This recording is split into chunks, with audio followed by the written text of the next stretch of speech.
कोलकाता यान 36वां दिन। अम्मा के साथ सुंदरबन की यात्रा। ये 14 नवंबर था। कोलकाता यान का 5वां दिन। आयोजकों ने सुंदरबन नामक खूबसूरत जगह की यात्रा की योजना बनाई। हमें सुंदरबन के लिए कुछ दूर तक बस लेनी थी और फिर वहां से हमें नाव से यात्रा करनी थी। करीब 11 बजे हम सभी नावों में सवार हुए और 8 घंटे का सफर तय करके रात को 7 बजे सुंदरबन पहुंचे।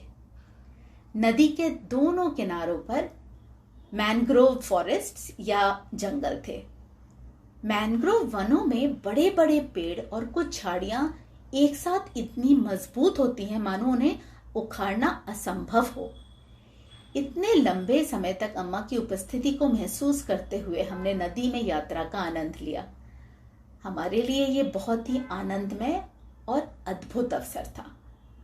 हम वहां सूर्यास्त का सौंदर्य देख सकते थे। कुल 5 क्रूज जहाज थे। कुछ स्वयंसेवकों ने अम्मा की नाव में यात्रा की। उस दिन अम्मा ने समय बर्बाद न करने की चाह रखते हुए दिव्य बाबा जी की सुषुम्ना क्रिया योग फाउंडेशन और उसे कैसे आगे बढ़ाया जाए इन विषयों पर चर्चा शुरू की। अम्मा ने नाव पर वृद्ध लोगों के साथ एक बैठक की। नाव के निचले डेक पर सभी युवा लोग इकट्ठे हुए और सुषुम्ना क्रिया ध्यान का प्रसार कैसे किया जाए इस पर एक सत्संग आरंभ किया। वो एक चौड़ी नदी थी और वहीं नदी के दोनों ओर घने जंगल थे। बताया जाता है कि नदी के यहाँ वहां तेंदुए भी देखे जा सकते थे। कड़ी धूप के बावजूद सभी बेहद सुखदाई और प्रसन्न नजर आ रहे थे।